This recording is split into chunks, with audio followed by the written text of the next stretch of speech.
Hello viewers, আসসালামু আলাইকুম। আমার আরেকটি ভিডিওতে আপনাদের সবাইকে স্বাগত জানাচ্ছি। তো আজকের ভিডিওতে কিন্তু আমি আমার একটা ক্যানভাস পেইন্টিং নিয়ে আপনাদের সঙ্গে আলোচনা করতে যাচ্ছি। এই ক্যানভাস পেইন্টিংটা আমি কিভাবে করেছি সেটাই আমি আপনাদের সঙ্গে আজকে শেয়ার করব। তো শুরু করা যাক। এটা কিন্তু আমার একটা ক্যানভাস, আর এটার সাইজটা হচ্ছে খুব সম্ভবত 16:32 ইঞ্চিতে হতে পারে। হ্যাঁ, ইঞ্চিতেই। তো আমি কিন্তু এখানে ষড় ঋতুর একটা দৃশ্য অঙ্কন করব। আমি 6টি ঋতু নিয়ে এই পোর্ট্রেটটা আমার তৈরি হবে। তো এখন কিন্তু প্রথমে আমি এর উপর বেসিক কালারগুলো করে নিচ্ছি, যে আকাশ, নদী এবং গাছপালা কোথায় কী হবে সেই কালারগুলো একটা বেসিক কালার আমি করে নিচ্ছি প্রথমেই। তারপরে এর উপর দিয়ে লেয়ারের পরে লেয়ার দিয়ে আমি কাজ করব। আর এই ভিডিওটা কিন্তু আমার গ্যালারিতে বেশ কয়েকদিন না বলতে গেলে মাসখানেক ধরে আছে। এটা আমি ভিডিওটা করেছিলাম 2023 সালের ডিসেম্বরের শেষ দিক থেকে জানুয়ারির 2 তারিখ পর্যন্ত। আমার জানুয়ারির 2 তারিখে এই ভিডিওটা করা শেষ হয়েছিল, কিন্তু আমি ভিডিওটা পাবলিশ করতে বা এডিট করতে অনেক দেরি হয়ে গেছে। আর মেইন কথা হচ্ছে আমি ভিডিওর বিভিন্ন ক্লিপগুলো হারিয়ে ফেলেছি সত্যি কথা বলতে।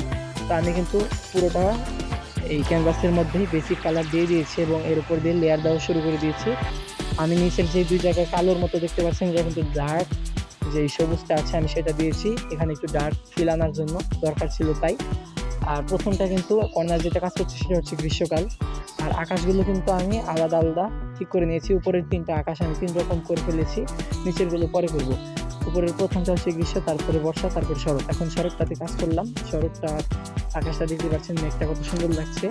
আর মাঝখানে বর্ষাকালটার মধ্যে আরও কিছু কাজ আছে। বর্ষাকালের মেঘটা আরও কালো করতে হবে, মানে আর একটু ডার্ক ফিল আনতে হবে। তো আমি কিন্তু একটা কাজ করছি। আমি কিন্তু বলতে গেলে প্রফেশনাল আর্টিস্ট নই, আর আমি কখনো আর্ট করা শিখিও নি। নিজে নিজে আপনি যা করি তাই আপনাদের সঙ্গে শেয়ার করার চেষ্টা করি।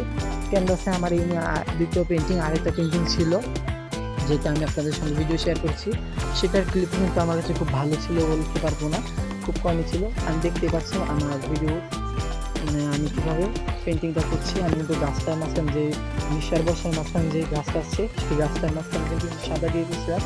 সাদা পরে উপর দিয়ে আবার সবুজের একটা লেয়ার দিয়েছি, যেটা কিনা মানে গাছের পেছনে যে আকাশ আছে সেটাকে প্রকাশ করবে। আমি কিন্তু এখন দেখতে পাচ্ছেন, আমার ভিডিওটা দেখে কিন্তু আপনাদেরকে বুঝে নিতে হবে। এখন আমি পজিটিভ দিয়ে যেই বসন্তকাল আছে সেটাকে লেয়ার করে নিয়েছি। আর বসন্তকালের কাজ কিন্তু শেষ, দেখতে পাচ্ছেন। এটা আমি কিছুই দেখাতে পারিনি, সব ক্লিপ আমি হারিয়ে ফেলেছি। মানে ক্লিপগুলো যে কীভাবে ডিলিট হয়ে গেলো আমি সেটা খুঁজে পাচ্ছি না। বসন্তর সাইড উপরে কিন্তু আমি পাখি, ফুল সবই দিয়ে দিয়েছি। আর এর সাইডের শীতের যে শীত ঋতুটা আছে, শীতকাল, সেটার উপর এখন কাজ করব। এবং গ্রীষ্মকালটা আমার প্রায় শেষ একেবারেই। দেখতে পাচ্ছেন শরৎটারও আমার কাজ হয়ে গেছে এবং বর্ষাকালটার আকাশটাও দেখতে পাচ্ছেন অনেকটাই শেষ। আমার এই দুইটা, এই উপরের 3টাই একদম শেষ প্রায়। শুধু বর্ষাকালের মধ্যে বৃষ্টির ছাপগুলো ফালাইতে হবে। আর নিচের হেমন্ত আর শীত, এই 2টার কাজ ছিল, সেটাও করে ফেলেছি। শীতকালের দেখতে পাচ্ছেন শীতকালের কাজটাও শেষ এবং হেমন্তের কাজটাও শেষ। তো দেখুন যে আমার ভিডিওটা আপনাদের কাছে কেমন লেগেছে। আর সত্যি কথা বলতে আমি কিন্তু খুব ভালো আর্ট করি না, যতটুকু পেরেছি আপনাদের সঙ্গে শেয়ার করেছি। আমার কাছে এই পুরোটা ভিডিওর মধ্যে শুধু শরৎকালটাই আমার কাছে স্যাটিসফাইং লেগেছে। সত্যি কথা বলতে যে আমার পছন্দের ঋতু। আপনাদের পছন্দের ঋতু কোনটা কমেন্ট বক্সে জানাবেন। ধন্যবাদ সবাইকে। আসসালামু আলাইকুম।